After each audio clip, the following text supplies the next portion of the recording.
There was a report that the Trump administration, we get you centered on the mic, sir. There was a report that the Trump administration,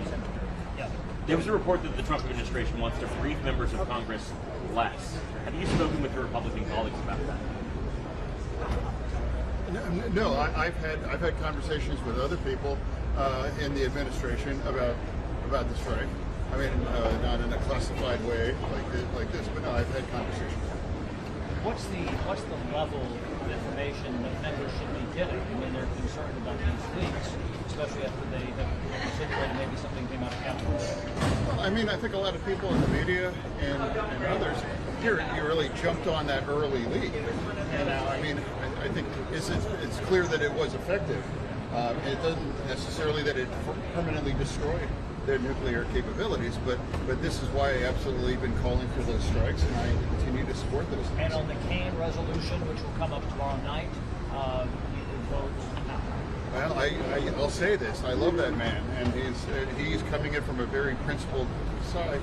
But I'm going to vote no on that, simply because I would never want to restrict any future president, Republican or Democrat, to do this kind of a military kind of exercise that was very successful. This has been. What are your thoughts on Senate Republicans saying sorry, that? What are your thoughts on Senate Republicans saying that we would fire the Senate No. But I remember it wasn't that long that we were upset with it too. You know, I mean, depending on if they I don't think it's appropriate to fire the individual just because you disagree with it. But again, this isn't like a new issue too, because I know when we were in the majority, we kind of had our frustrations in certain kind of circumstances. Is this a thing with the parliamentarian, like working with perhaps with people, please, if they just do the way they want it, goes against the Steelers fan versus the Bengals fan? Yeah. I forget the name, like the tennis guy, John Mack. Yelling and screaming at the referee just because you don't like the call. I mean, you don't have to like the call, but that's where we are right now. And now for me, I would hope that we just don't try to ramrod this through before the July 4th break. I mean, if this is so important, it's going to impact millions and millions of Americans. At least take your time to do it in the right way, and just wait till after the break. You know, they have the rest of the month of July to do all that kind of thing. I don't understand why it matters to try to do something with the next 5 days and that difference. It's very strange to me.